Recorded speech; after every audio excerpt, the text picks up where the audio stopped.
welcome to DireDen. I'm once again here with Baron Ropp, who is YouTube famous for world building with a specific geopolitical focus, as most of you probably already know.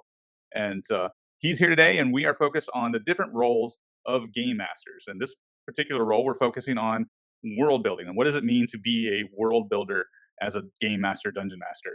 So welcome, Baron. Thank you. Thanks for having me. Appreciate it. It's always great to have you on. So kind of diving right into our world building questions. I would say probably the two types of advice I see most often is the top down world building design or the bottom up world building design.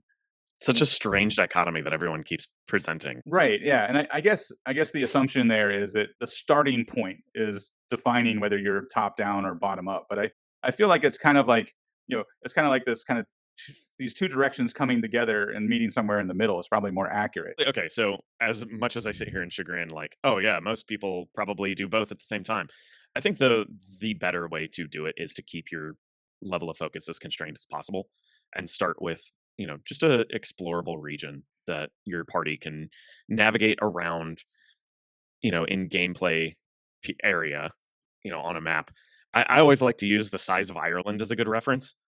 I find that it's just that that's the maximum size that, or maybe the size of Greece, southern Greece, or something like that.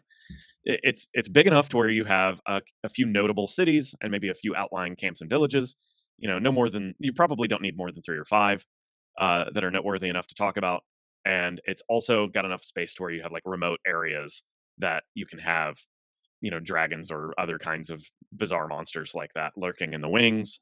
So it gives you enough room without, having your mind explode with the amount of detail that you have to create for an entire globe. Yeah, that makes a lot of sense. I think that's a good choice. I know in the past I've started with the size of Australia because I was like, I want a continent, but I'm gonna pick the smallest one Australia's big, man. Yeah. and looking back on it, I was like, oh wow, it's going to take players a long time to travel from one coast to the other. Right. Yeah, no, it'll take a very long time. But, to that end, I think as a really good starting place, if you just feel overwhelmed or lost and you would want a checklist to go through, there's a PDF on Itch.io for a document called the GYGAX 75 Challenge. Oh, and it's based on a series of articles, or just one article that Gary Gygax wrote in 1975. Hence the 75 challenge. And it basically derives a checklist based off of the article that Gary Gygax wrote. And in a nutshell, it is develop a small area that you can drop maybe three places that people live in, whether that's a city and 2 villages or whatever, a mining camp and 2 towns. Doesn't matter. Drop 3 different places where people, civilized locations, civilized in quotes, whatever that looks like. Put a dungeon that's at least 3 levels deep somewhere outside of those towns, maybe underneath one of the towns, it doesn't matter. And maybe have a few odd magical explorable areas, 1 or 2 of those. And then develop a little bit of culture for one of the cities and develop a faction and its rival that kind of runs the melange of people living in that region. And Bob's your uncle, you're done. And it walks you through a checklist on how to do this in 4 weeks. I missed one, the first one, which was develop your concept, create a mood board. One of them is that easy. So, Yeah, those are some excellent points. And right. I ran across that online somewhere, probably a year or so ago. But thanks for reminding me of that. I'll put a link to that in the comments of this video so people will be able to find that easily. That's a great starting point. You're absolutely right. So if you follow that formula or a similar one, right, where you kind of start small, but like you said, you really can't just start small because there are some bigger concepts that you're going to need, like Fiend, right, deities, that sort of thing. What would your kind of advice be on what are the best elements to pick there from if you're going from top down, you've got your little small world with your civilizations and some conflict. Then what are the bigger elements that you want to kind of bring down on top of that? Make sure that whatever your theme you're picking also kind of is in alignment with your rule set that you're using. Just as a point of example, you wouldn't want to run a cute anime girl using sci-fi horror mothership RPG. I guess you could. That would be really interesting to see. But get that out of the way. Make sure that your rule set and the actual tone of the game that you want to create is in alignment. What is the absolute minimum that you need in order to convey the vibe of the problem of the story. Like I think it's really good to start with like what is the problem that needs to be solved in the general area. So if it's a demon that had a fight with a holy paladin and got slayed 10,000 years ago, and the sword that was used to slay the demon is buried in a mountain somewhere, and then a cult unearths the sword in order to resurrect the demon, like it's part of a sacrificial ritual to resurrect the demon. Like now we have all of the problems. Like that's the problem that needs to be solved. Obviously the players are there to create a solution, whatever that looks like at the time. But then okay, what gods do you need? What factions do Right. you need in order to support that? And just basically trim all the fat. Like world building is its own hobby is fine, there's nothing wrong with that, but if your Right. goal is to actually play a game of D&D, okay, maybe 2 or 3 deities that support the narrative of this demon sword area, or maybe they're not even really important and you just have like one local generic deity that handles everything, or one local really weird deity that has like a mix of what's the word I'm looking for? Repertoire? Is that the word I'm looking for? A mix of weird repertoires that don't make any sense. Like one of my favorites about Greek mythology is Poseidon is the king of the sea and horses. Right. Like it seems really strange for horses to also be part of the repertoire involved with the sea. Yeah, that's a great point. Like, well, multiple great points, I think. The idea that, only build what you need at the time in order to Hmm. get playing, right? I think that's a really great tip. Because like you said, Right. world building as a hobby can be fun, but you could also just lose time if you have this concept, I have to finish the world before I start playing. I think that's a really great point. But then the other thing is like by smashing weird stuff together and like combining different ideas, you create these different role playing elements. Like as soon as you were talking about like a deity with multiple repertoires to them, right? Hmm. Then I could see like NPCs having conflict where, you know, there's one dogma that says the God is this way, and another dogma that says the God is that way, Right, right? right, right. Professor Dungeon Master had a conversation with one of his players. He has a deity by the name of Skykos. And you don't eat birds in this deity because birds are of the air, right? So anything that is of the air is absolutely holy. So then there's a schism in the church of like a reform and an orthodox, or which one eats poultry? Like, is it okay to eat chickens? Because they're flightless birds, or emu, flightless birds. So are they of the air or not? Just to give an example of that, that's not too controversial. I grew up in a I grew up in a church where like you were baptized in the name of the Trinity, right? Right, right. So therefore their doctrine was very similar to Baptist doctrine, except Hmm. for when you were baptized, you got dumped 3 times instead of 1 time. Oh, okay. So then it became like a point of contention if you wanted to move to a different congregation. Oh, well, you weren't actually baptized, so you got to go through the whole process again. Right. Yeah. Or did you even do it in a sacrilegious way? Right. Yeah. Right. Yeah. Yeah. Yeah. Which is, those kind of peculiarities are so funny, but there's like Right. real world history is riddled with them. Absolutely. Yeah. And So and to like just to loop this back to D&D world building, like don't think that you need to have a crap ton of these points like about everything. You really only need one. Like right. one little thing gives you enough fuel to just make ideologues of whatever stripe, whether it's religious, secular, or otherwise, something in between.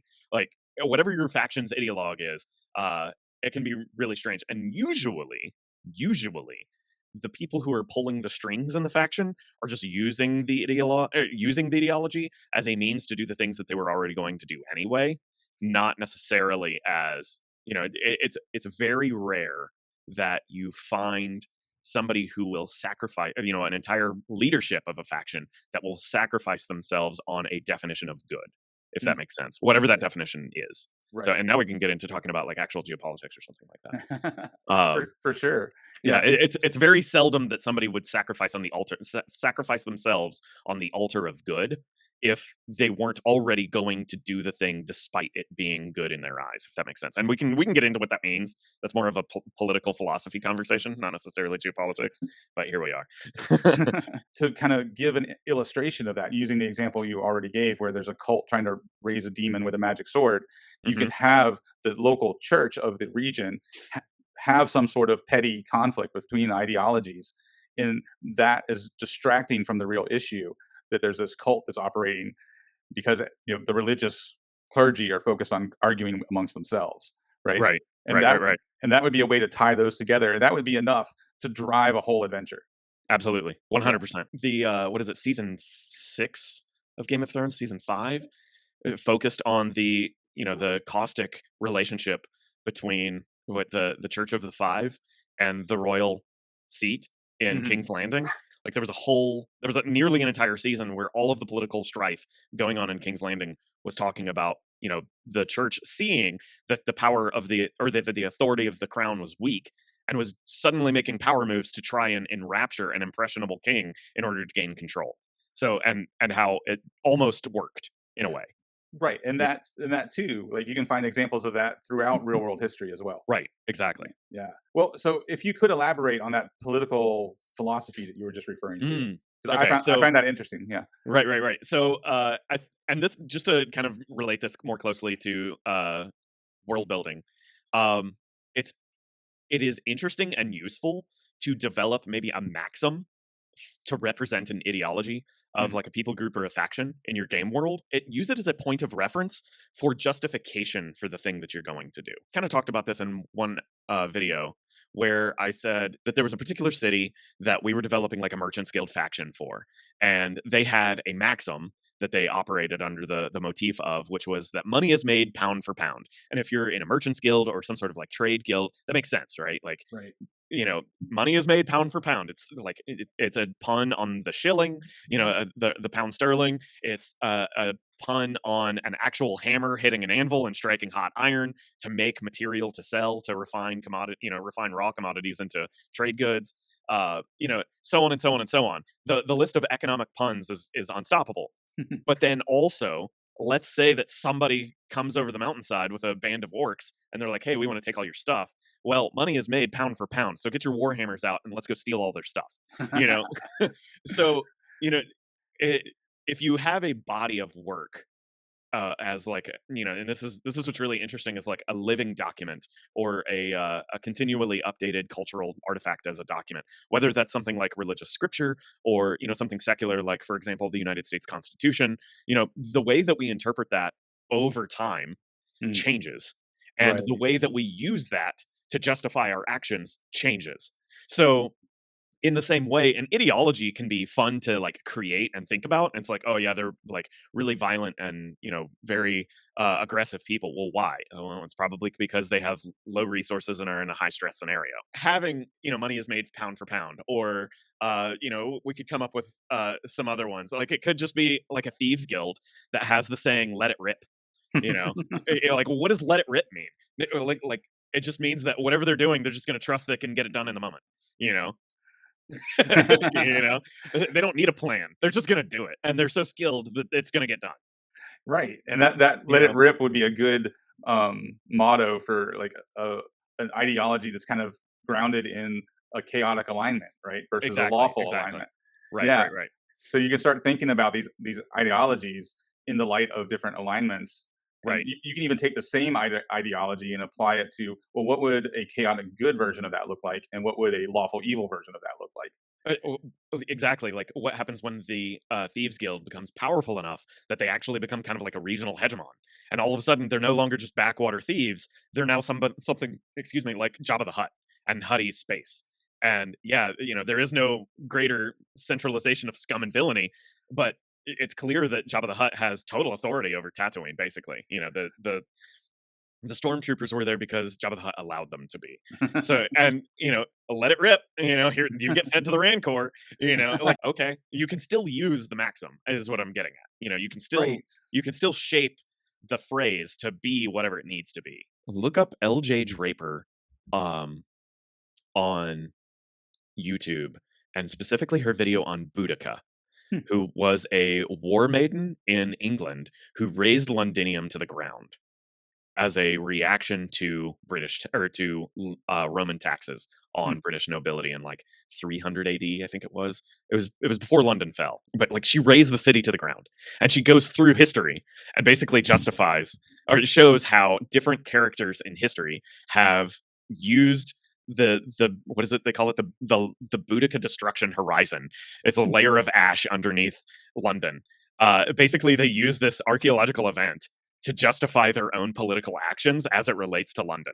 Huh. And this could be like this even goes so far as to say, like, ridiculously, Roman politicians justify imperialistic behavior through the glory that is Boudica. Like, like it's just absolutely non sequitur. It doesn't, like, their arguments make sense on paper, but like, how in the world do you inspire, like, literally using your enemy to justify the kind of actions that you have, as a, like, using your enemy as a model of activity? It's very, very cool to see how, like, basically you can use anything to justify anything.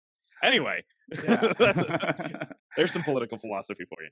Yeah, well, to kind of sum that up, I had a Yeah. professor who used to say, "Figures don't lie, but liars can figure." Yes. Very. That's a fantastic phrase. Fantastic phrase. I think we just kind of answered one of my next questions, which was Okay. like the another world building advice that gets thrown out there is, steal from other sources. And Mhm. so obviously with your background, it sounds like you steal a lot from real world history and actual political events. Plan on recording a talk I'm giving. I'm doing a seminar on geopolitical world building at Gen Con. So I've tried to record it twice. It's been a disaster twice. This is going to be my third attempt. Hopefully it ends up on the YouTube channel. But one of the things I talk about in that talk is analyzing the resources that each faction has access to, and how those different resources and the relationships that they have geographically with other factions constrains their ability in order to conduct themselves. Like, in a perfect world, we have free access to anything and everything at all times, but because of geography, that's limited. It's just not true. And that can be as obvious as people who live in the desert don't have good access to water.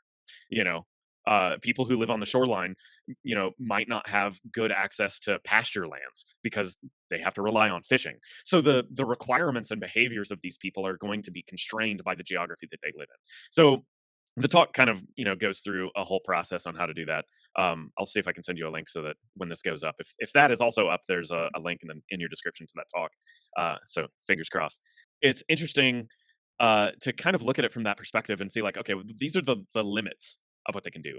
These are the resources that they have actual access to. Hmm. And given their circumstances, what would they do given their resources? So in a fantasy world building perspective, and you can really see this in my analysis of the Kraken geopolitics. All right. Um, and that was the last video I did for Kraken Week. Basically, whoever is most rich is going to build a navy to destroy the Kraken, special built navy to destroy the Kraken. And then once the Kraken is destroyed, guess what? They have this really bright, shiny navy sitting there that they have successfully killed the Kraken with. So now what do you do with this navy? Like, that question is, if the age old question is, if every problem looks like, or if all you have is a hammer, every problem is a nail, right? Right. So So if you have a big powerful navy, what is the next step? Like what is the next imperialism, step? right? Imperialism? Maybe. Yeah. Maybe it's the neoliberal free trade, the idea of imperialism that America ascribed to at the end of the World War II, which is what I talk about in the video. So you can use your ideology moniker to kind of give you a fence post of, like, whatever their definition of morality is. But you get access to tools, and the tools kind of decide what you're going to do. They limit your options. So Yeah, that's a really good point, because another kind of world building tip that you hear is like create space for adventure, right? So mhm. that there's room for the players to have an impact, right? Right, right, If right, you, right. if your status quo is too strong, there's no game, there's no adventure, right? Right, right, right. So, okay, so let's talk about that for a second. There is a particular school of thought called realpolitik Hmm. in international relations that was absorbed and extremified by the Nazi regime. And no, I am not a Nazi apologist. Uh, just to completely layer that out there.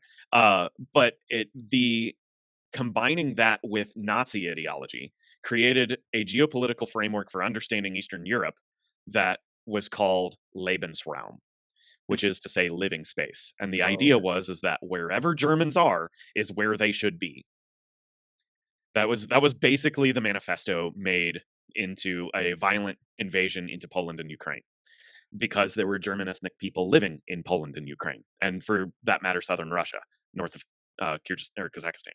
So justifying their behavior in that way by coming up with this ridiculous dogma of Lebensraum, they were operating from a position of fear of, like, what are the Soviets going to do? What are the French going to do? What is Great Britain going to do? How do we make sure that we have all of the resources that we need, specifically agriculture and iron ore? Okay, well, we have to invade Ukraine. What's the justification for invading Ukraine? How can we crank up the propaganda machine to justify it? That's where that came from. So using that as a world building strategy, Hmm. you avoid the trap of having a bunch of factions in your game world pretending to be little turtles. That all want to Right. hide and protect themselves. No, they all want to be the most fearful, terrified, backstabbing, conniving, awful factions that you can possibly imagine. Even the good ones. Right. Even the good ones. Because good is just a justification for the thing that they were already going to do anyway, right? So by having all of this stuff, this milieu of backstabbing turmoil of I have a fear that I am going to lose this thing. What is, if I'm a coastal city, I have to have fishing. What is Right. the thing that most threatens my fishing? Who controls the thing that most threatens my fishing? How can I stick my thumb in their apple pie? And if you just start going through, like, what are the different things that each of these factions can do? Like, these are the assets I have. How can I use those assets to stop them from messing with my fishing? Okay, now you've got a rumor. Now you've got a quest hook. Now you've got maybe your adventurers can get hired to go do some dirty business and kill a politician in another town. Maybe there's a magic item that they need in order to resolve their problem buried deep in a dungeon. The problems that get created as a result of this fear mongering style of gameplay between factions inadvertently can send your players on all of these different quests and will make the world seem a lot more tumultuous than it would have been if they were just everybody were happy tree elves and people living on the coast fishing, and everybody was fine until just a demon showed up. Like, yeah, have the demon show up, but when everyone's also terrified of each other, like, oh no, I can't work with these people because after Right. we beat the demon, I will be in a weakened state and they will take over my crown. So, so maybe I need to ally with the demon. Right. Maybe that's Yeah. a better devil's bargain. Exactly. So like, people make terrible decisions out of fear, right? And you can Exactly. and you can create fear by limiting their resources, right? Or Right. Exactly. threatening the resources that they have. Right. And in my campaign design videos, I have a step called four feuding factions. Mm, Because my thought is like using the narrative approach of four corner opposition. If you have, you know, at least four factions that are actively working against each other, you create at least 10 different conflicts between those four factions. absolutely. Yeah. And so that's kind of the assignment, is that you make up four factions and then you figure out what are the 10 conflicts that lie between those four factions. Right. And that creates dramatic tension across your world. And Exactly. and then your players get involved and they muck it all up, and that's exactly what you want. They totally turn it into a powder keg and it just blows up in their face. Yeah. As it should. Yeah. Yeah. There are no solutions, there are only trade-offs.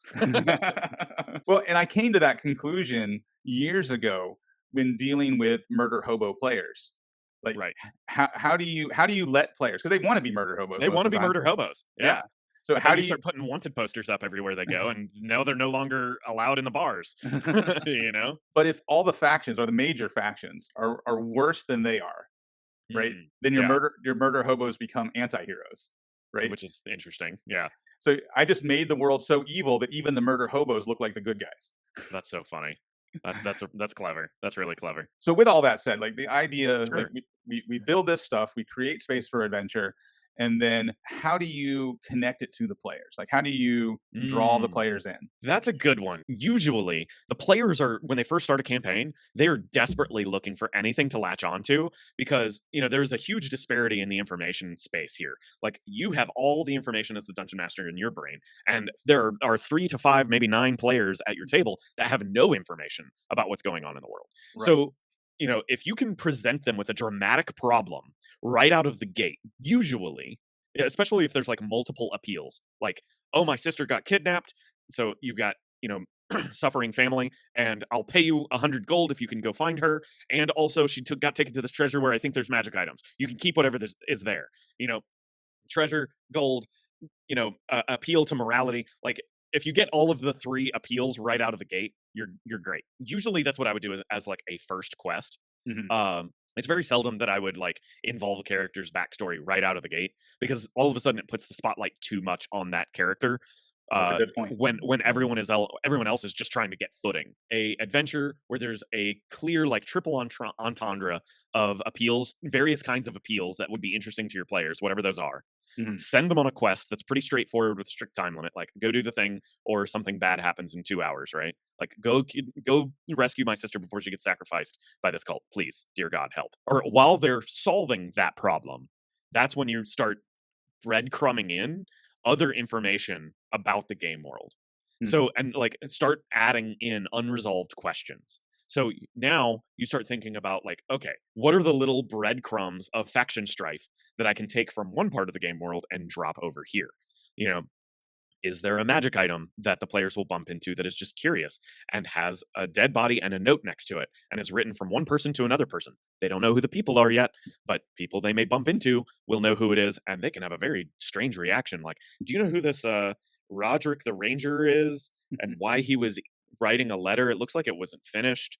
Do you know, dear Roderick the Ranger? Like, we found this bow. It doesn't look magical, but it's got this weird carving in it. Do you know anything about this? As they take it to the weaponsmith, and like the weaponsmith rushes to the door, closes it up, and tells the players, "You should leave. You shouldn't be here with that. I'm going to pretend that you weren't talking about this." Now all of a sudden it's like, oh gosh, what is going on? Yeah, there's a So now mystery. Yeah. it's a mystery. So now it's like, okay, we need to go figure out, go find a scribe, and or go find like a library that has documentation on the symbology. Like, we need to find who's Roderick the Ranger, and so you get into some interesting curiosities when you do that. But right out of the gate, just give your players something easy to chew on. Right. Yeah. Just give them that straightforward. Here are the bad guys. Here are the good guys. Right, Uh, right, right. but then you Use can the first complicate it later. adventure. Yeah, use the first adventure to provide mysteries to the world. Like, do your world building in the adventure. Don't, give them an 800 word, monologue as your campaign starts. Right. No, that's a great point, and that actually brings me to Yeah. the next question, which was Okay. like the other advice you often hear is show, don't tell. Right. So Hmm. if instead of like telling them a bunch of information up front, you're showing them little clues along the way during that first adventure. Right, right, right. There is only one time that I would pivot away from tell, don't show, but Hmm. it's such a gimmicky thing, and the players love it when I do it. It's when the players are delving somewhere and they come across a dead body. It's almost always a dead body, or they look in a bookcase, or they look in a drawer, and I pull out from underneath the table because I had it masking taped underneath. You find this tea stained note, and then the player like, ooh, and then they read it to the table. And it's far more interesting when you have an in-game artifact. So Right. it's telling, sure, but the in-game artifact, tells the players what's going on from the perspective of the game world, not from I'm going to expose information to you like I'm David Attenborough talking about monkeys. That's a great reference. Um, Right. yeah, no, I think you're exactly right, and I've done that too. And another tip that I do is attach lore to things the players are interested in. Right, like Right. the Right. most obvious one is they always want healing potions, right? And like that's a given. Your players are Yeah. always going to want healing potions. How are they going to get them? Well, Right. I often make healing potions sold at the local temple, right? Uh-huh. So so they go to the temple and they're going to see something about the world at the temple, right? Because the temple is an important political structure. So Right. Right. Right. Right. there's going to be two priests arguing about dogma, or there's going to be a noble who's arguing with a priest about politics versus the clergy, right? And you Hmm. can just put that little scene in the church when they go to buy their healing potions because you Right. They know. hear the last four exchanges as they're walking up, and then all of a sudden they get hush hush. Yeah. Yeah, and so that's a little way to drop world building hints, Right. and they're going to go there because healing potions is something they're always going to be looking to purchase Sure. every time they go back to town, right? Right. Right. Right. Right. That's actually another point we can talk about. Um, Running a railroad that feels like a sandbox is that basically you just put whatever MacGuffins you need to put in front of your players wherever they are. It doesn't matter. They just always happen to be in the right place. Yeah, like there's a lot of like resistance to the idea of the quantum ogre. Are you familiar with that? Oh yeah, yeah, yeah. Yeah. I guess that is the definition of the quantum ogre. Oh, the Well, quantum ogre argument is so fun. It's so silly too. but I think it's much easier, at least in my mind, it's much easier to forgive quantum information versus like a quantum creature, right? Because information can exist in multiple places at the same time. Like that's legit. Sure, Like, so you sure. can have the guy in the mountain pass who can give the players a note, but you can also Right, have a guy in the tavern if they never leave town that can give the players a note. right. Or if And they went an entirely different direction and got on a ship, when they dock, somebody at the dock shows up and gives them the same information. Doesn't matter. Right. right, and it doesn't have to be the same note. It's not like a quantum note, but it's the Sure. information, right? Right. Can come Right. from Right. multiple sources, especially if you're using factions in your game, because the guy in the mountains, the guy in the bar, and the guy on the docks could all be a member of the same faction, trying to Sure. get that information to the player. So that I Hmm. think is far more believable and less verisimilitude breaking than like a quantum ogre, for example. Okay, so this is my big question about the quantum ogre thing, and not to derail the conversation here. Like, we can talk about the quantum ogre in that way, but how do your players know? Unless you're telling them, how do your players know? And for like, just as a point of context here, the ogre's existence could be information. Like, it could be that there is an ogre here. That could be the information that needs to be anywhere in the world. Ogres are coming out of a portal. It doesn't matter which direction you leave town, there's going to be an ogre encounter. It's very strange to me that there are dungeon masters that get up in arms about something that the players would never know unless they told them. Like, the only person's game that it's breaking in their minds is the dungeon masters. Like, that's the only person. Like, that's the only person who's upset about this. The players don't even know. Right. Yeah. The only other person who's going to get upset is the person you tell. Right. Which is Right, not gonna, exactly. which is not going to be the players. It's going to be somebody in a community forum online. Right. Right, On right. So Reddit or Facebook. The only people who are getting upset about it are the people you're telling. right. How is the quantum ogre functionally different from a campaign where the player or where the dungeon master really doesn't know where this campaign's going to go in the end, and he's just kind of building it off of the paranoid conjecture of the players, which I think most DMs have done that at some point in their life, or they had plans and then heard paranoid conjecture and changed their plans. Like, that is the most egregious form of a quantum ogre that you can possibly have in a game setting. So I don't understand what the argument is here. No, that's a great point, because usually that gets lauded. Like, people are like, "That's so cool Right. that you like when your players came up Exactly. with this brilliant idea out of their paranoia that you shifted gears and made that. Oh, that's the Right. story now, right? Right. That gets Right. praised online, but the quantum ogre gets criticized. Like, that's a Yeah. great So observation. if it's very silly to criticize somebody for providing information, whether that's in the form of an ogre encounter or somebody holding a letter or a dead body or whatever, it doesn't matter. Whatever it is, it's information. You're conveying something to the players whenever they have this encounter, whatever form it takes, quantum ogre or not. It's very silly to applaud somebody for doing it based on paranoid conjecture, as opposed to some other form of an arbitrary decision being made by the players, just because they chose to go one way or the other in a fork in the road. Yeah. Does that make sense? No, it does, right? And Yeah. like, and if it really bothers you that much, right? Like you said, Mhm. the whole point is that there's ogres about, right? Right. Here Yeah. there be ogres. So if you really need to not like stress yourself out, have an ogre with a pet wolf and have an ogre with a bugbear friend, right? Right. It's still an ogre encounter. There's one in each direction, but they're slightly different. They're slightly different. There you go. That's so funny. Yeah, you're exactly right. Like, a lot of this, like these rules or these arguments that folks create online are often ways to manage our own anxiety about the game that we're running. I don't feel like this is the right way to do it, or is this the right way to do it? And then that takes you It's all down this theatrics, though.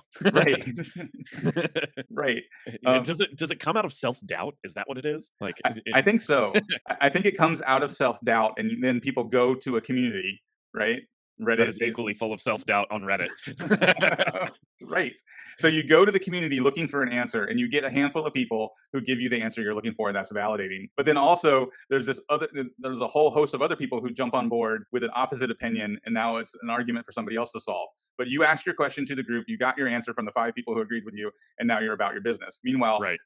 now we have a viral argument going on about quantum ogres, right? Right. It's funny to look at like the meta of the RPG community sometimes, and like kind of It's very silly. It's extremely silly. it's humorous if you don't take any of it personally. Any final thoughts as we kind of wrap up this conversation on world building? What are kind of your like last words of advice or your general wisdom about this world building process? Yeah, just trying to keep everything as simple as possible. I kind of brought this up. I just sent out a newsletter article talking about this. There's a concept that I came up with called the 3 M's of adventure context. Um, and those are like, how do you set up the lore of your world, and like establishing what the overarching larger problem is.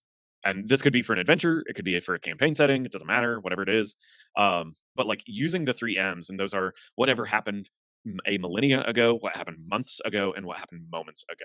And by having like, some sort of distant epic past event that occurred, and then having that as a frame for, well, now this new thing is happening a few months ago, And now this really dramatic event happened just moments ago, and all of those have like a timeline through line that connects them together. Now you, like, within 3 sentences, 3 questions asked, you have all the context you need for, okay, now we know how all of these other factions in our game world are going to react to this calamity event, whatever calamity event that is. Those are great points. And if we were to take just what we've talked about in this one sit down, right? A millennia ago, the city was burned to the ground, and you've got these 2 religious factions who have built themselves up since that time, right? And there's your religious conflict. And then Right. a month ago, this cult formed, and then a moment ago, you just found a magic sword, right? Right. Yeah, exactly. And like everybody's looking for this magic sword, you know. And then like establishing kind of a distant timeline, like within so many months, this thing has to happen. I think Fallout does a really good job of this. Oh yeah. Um, the Fallout 1, like you start as like you get the intro video, which is, China invades Alaska, the US annexes Canada, and the European Commonwealth dissolves into a bunch of quarreling, bickering nation states hell bent on controlling the last remaining resources on Earth. I'm pretty sure I quoted that word for word. Like you get that's what happened the millennia ago, and then you get the intro of our water chip just ran out, and we got to figure out what's going on. And now you just have go get water chip because water chip broke. Like it's the most basic, simple. Go on this quest because we have this really basic problem we need solved, and it thrusts you into why is all this stuff happening out in the world? you know, No, that's so that's a great point, because that illustrates like your idea of start small, start simple, right? Go get right, the water chip. But then once right, you're out in the world, then you're running into these other conflicts and encountering other right. stories that'll lead to the greater adventure, right? Exactly. Yeah. Awesome stuff. Well, thanks for coming on today. Yeah, not a problem. Thanks for having me. Before we go, is there anything you want to plug? Anything you got coming up? What's going on in um, Baron de Rob's world? I will be at Gen Con. If you want to come see me, I will be working with Kelsey Dion on her Arcane Library booth. She got a booth at Gen Con. So I'll be there. I've also got a few seminars that I'm in. I'm doing my geopolitical world building. It's currently sold out. If you look at the schedule, just come and crash it anyway. I don't care. I'm sure there'd be people cramming themselves in. I think there's like 120 people that have purchased tickets to be there, and it's in Lucas Stadium in one of the presentation halls, like conference halls. So there's plenty of room, more than 100 people, I'm sure. So come crash that. That'll be fun. Well, thanks again for coming. As always, it's been a blast talking with you. And thanks for everybody who's watching. And I'll see you next time in the Dire Den.